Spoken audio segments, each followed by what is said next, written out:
Good morning everyone. आज के lecture में बच्चे हम देखेंगे बेसिक फिजिकल क्वांटिटीज़ का डायमेंशंस कैसे फाइंड करते हैं। Okay, good morning. कैसे हैं आप लोग?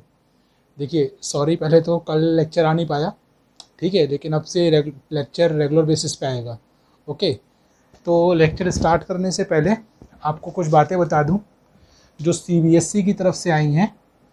मतलब आपके जो 11th और 12th वाले बच्चे हैं उनके लिए इम्पॉर्टेंट है।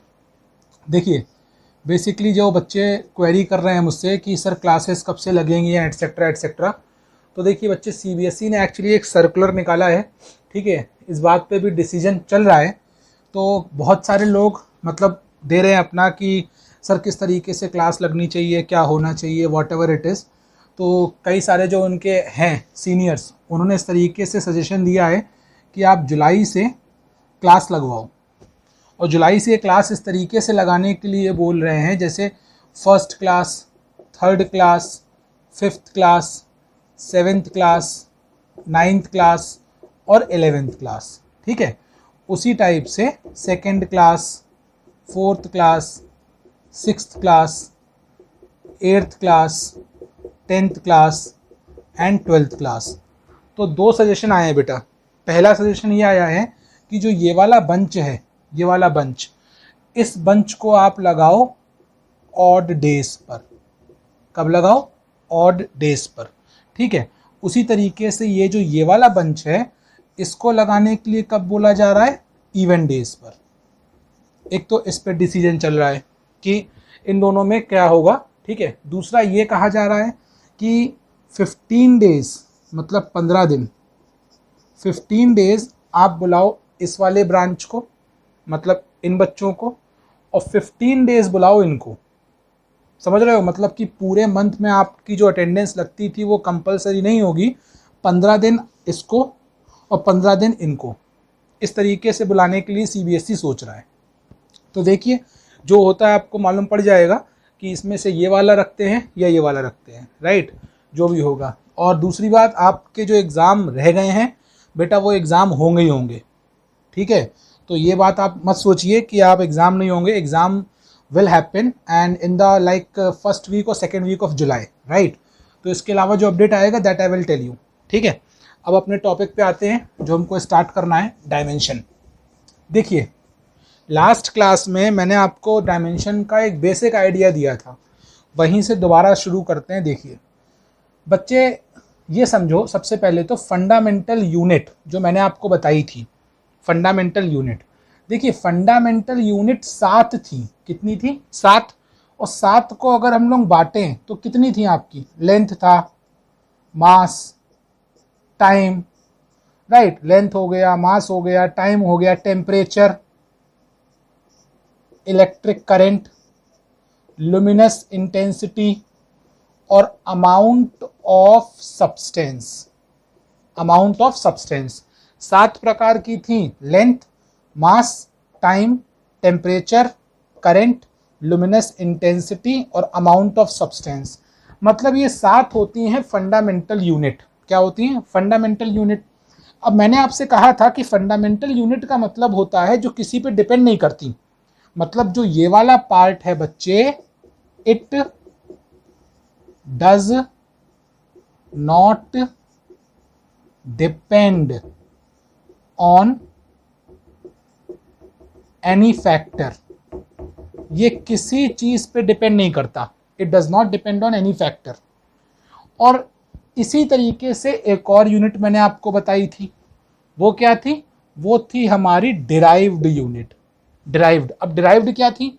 डिराइव्ड जैसे मान लीजिए जो फंडामेंटल पे क्या करती हैं, जो फंडामेंटल पे डिपेंड करती हैं। डिराइव्ड जो होती हैं वो फंडामेंटल पे क्या करती हैं?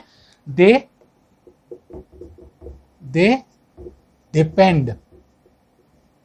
दे डिपेंड किस पे डिपेंड करती हैं? फंडामेंटल पे। तो समझ रहे हो बात को आप? देखिए, दो प्रकार की यूनिट है, एक है फंडामेंटल, एक है डिराइव्ड। फंडामेंटल कौन सी है हमारी? ये 7। डिराइव्ड बहुत सारी हैं। ये स्पीड हो सकता है, एक्सेलरेशन हो सकता है, कुछ भी हो सकता है, ठीक है। अब इसमें थोड़ा सा हम लोग एक बात जो आपको याद रखनी है वो ये रखनी है। देखिए, जैसे मैं आपसे बोलूँ, केवल ये चार्ट आपको याद रखना है। जो चार्ट मैं यहाँ पे प्रिपेयर कर रहा हूँ, ये चार्ट आपको याद रखना है, देख लीजिए।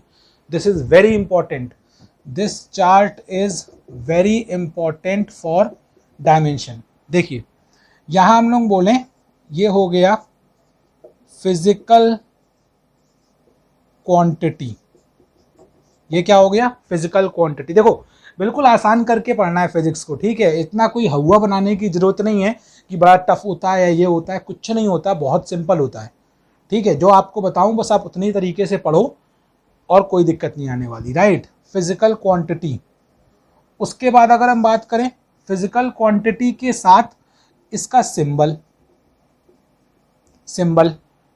ठीक है, उसके बाद उसकी एसआई यूनिट, या एक काम करो आप सिंबल के स्थान पे यहाँ लिख लो आप एसआई यूनिट, यहाँ क्या लिख लो आप एसआई यूनिट, और काम कम कर देते हैं आपका, और ये हो गया डायमेंशन। ये क्या हो गया भाई डायमेंशन, ठीक है। अब देखो ये आपको याद रखना है। ये बताइए फिजिकल क्वांटिटी हमारी कई सारी पार्ट में डिवाइड है, फंडामेंटल और डिराइव्ड दोनों इसी के हिस्से हैं। अब अगर मैं बात करूं फंडामेंटल की, तो ये बताओ सबसे पहले क्या आएगा लेंथ। लेंथ की एसआई यूनिट क्या होती है भाई, मीटर ही तो होती है, मीटर होती है, लेकिन इसका डायमेंशन एल होता है। क्या होता है एल, और डायमेंशन हमेशा इस तरीके से ब्रैकेट में लिखते हैं। किस में लिखते हैं ब्रैकेट में, ठीक है। दूसरी क्या है हमारे पास मास, मास की एसआई यूनिट क्या होती है केजी, यहाँ दोबारा लिख देता हूँ मैं, मास की एसआई यूनिट क्या होती है केजी, और इसका डायमेंशन क्या होता है बच्चे, ये होता है एम। क्या होता है एम। तीसरी बात करें, तीसरी है हमारे पास टाइम, टाइम की एसआई यूनिट क्या होती है सेकेंड, डायमेंशन क्या होता है कैपिटल टी। अब देखो जो ये तीन हैं दे आर वेरी इंपॉर्टेंट, जो तुम्हारे 11th क्लास में करिकुलम में आने वाली हैं, एकेडमिक में आने वाली हैं। एकेडमिक में आने के लिए these three are very important, these three, right. उसके बाद अगर हम बात करें फोर्थ, अगर मैं फोर्थ की बात करूं तो फोर्थ हमारा क्या है, जैसे टेम्परेचर, टेम्परेचर। अब टेम्परेचर को तुम डिग्री सेल्सियस में नाप सकते हो या केल्विन में नाप सकते हो।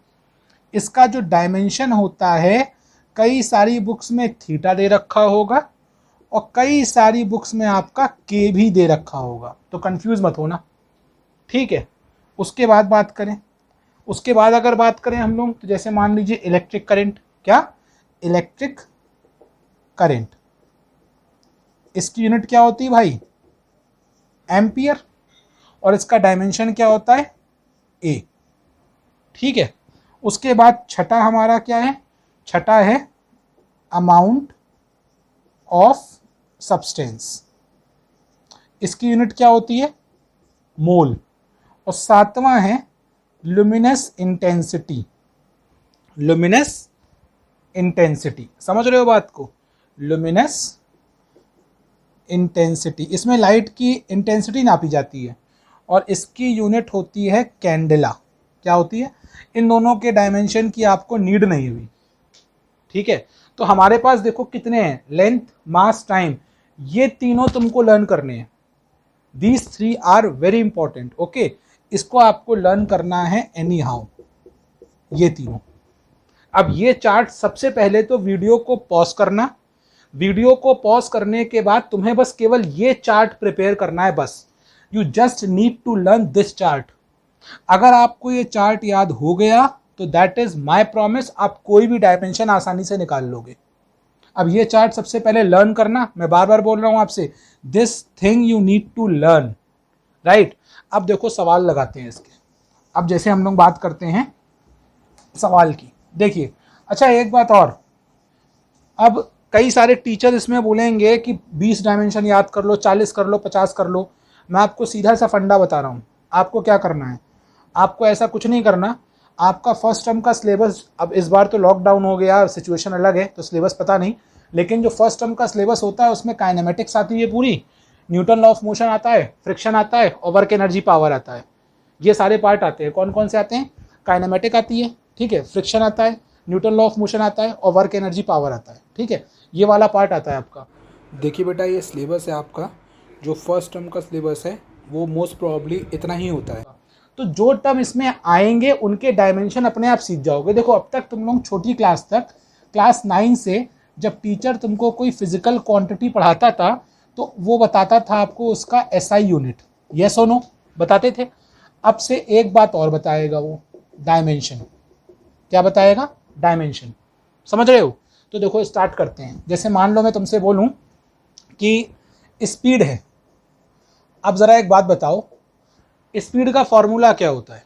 स्पीड का फॉर्मूला होता है भाई डिस्टेंस अपॉन टाइम। यही तो होता है फॉर्मूला स्पीड का। ठीक है, स्पीड का फॉर्मूला डिस्टेंस अपॉन टाइम होता है। अब बताओ डिस्टेंस की यूनिट क्या होती है? डिस्टेंस की यूनिट होती है मीटर, यस और नो। और टाइम की क्या होती है? सेकेंड।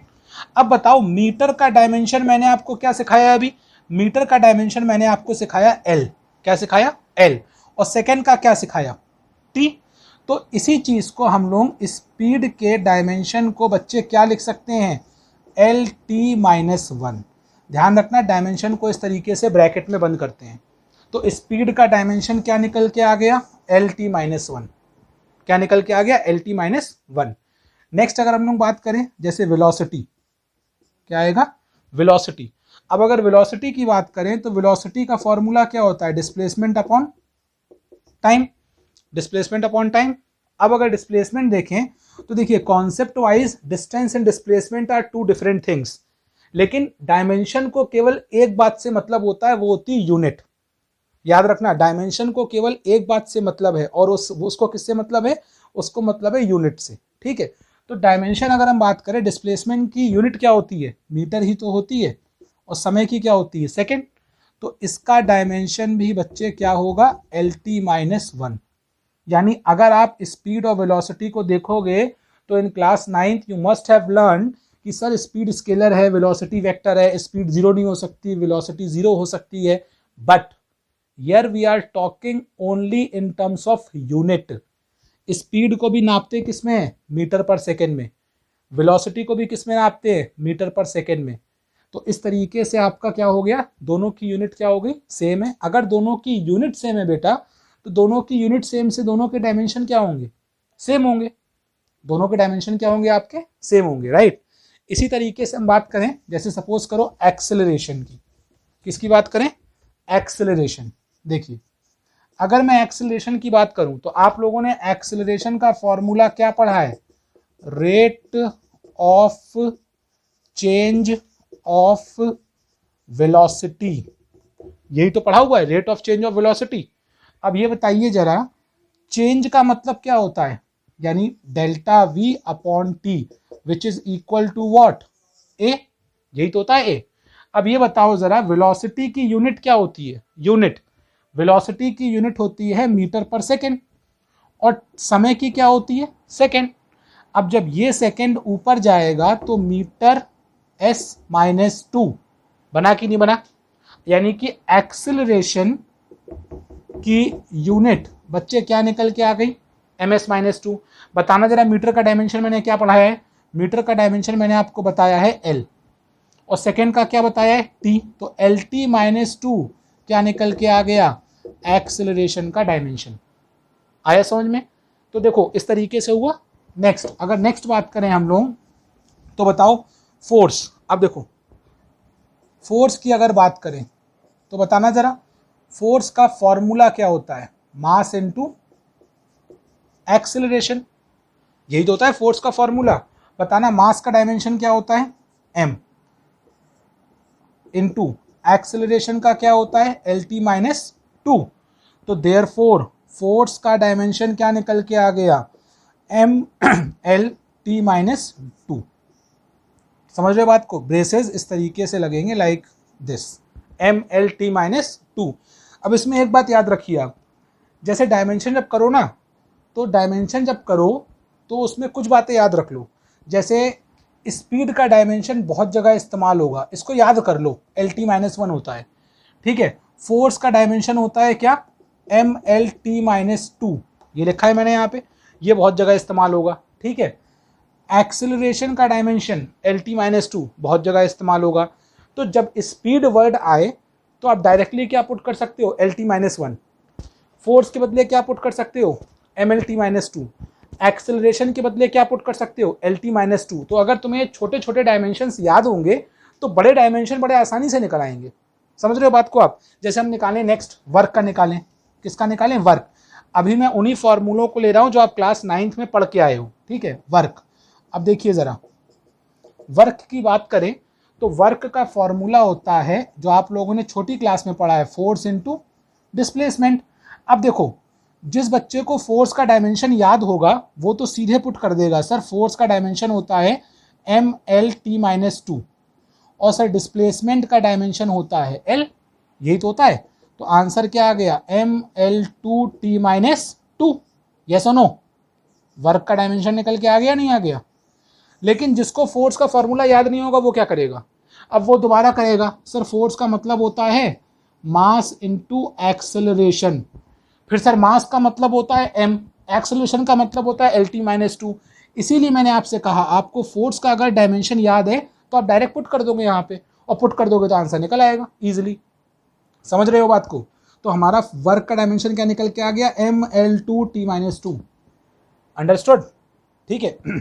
नेक्स्ट अगर बात करें हम लोग, अच्छा कुछ बच्चे बोलेंगे सर वर्क का फॉर्मूला तो हमारे सर ने हमको ये पढ़ाया था, force displacement into cos theta, FD cos theta के नाम से था फेमस। अब जरा एक बात बताओ, ये क्या है कॉस थीटा, इसकी बात भी कर लेते हैं। ये बताइए कॉस थीटा बेसिकली एक एंगल ही तो है, एंगल। भाई कॉस थीटा क्या है, एंगल ही तो है। अब एंगल का डायमेंशन क्या होता है, आप लोगों ने मैथ में बच्चे फॉर्मूला एक पढ़ा है कि एंगल का फॉर्मूला होता है आर्क अपॉन रेडियस, यस और नो, पढ़ा हुआ है। आर्क का क्या मतलब हो गया भाई, यही तो आर्क होता है जो ये वाला पार्ट है, जैसे जिसको डार्क किया मैंने, और इसमें रेडियस क्या है, ये हो गया आर, ये हो गया आपका थीटा। तो आर्क का मतलब यही तो हो गया कुछ ना कुछ लंबाई। तो आर्क का डायमेंशन क्या होगा, देखो लंबाई का मतलब इसे नापोगे किस में, मीटर में। भाई आर्क आप किस में नापोगे, मीटर में। तो मीटर का डायमेंशन क्या होता है, एल, क्या होता है एल। और रेडियस भी किस में नापते हैं, एल में। लंबाई तो है, रेडियस भी, डिस्टेंस ही तो है। एल से एल कट गया, कट गया तो बताना एंगल का डायमेंशन क्या निकल के आ गया, इसका आंसर निकल के आया m0 l0 t0।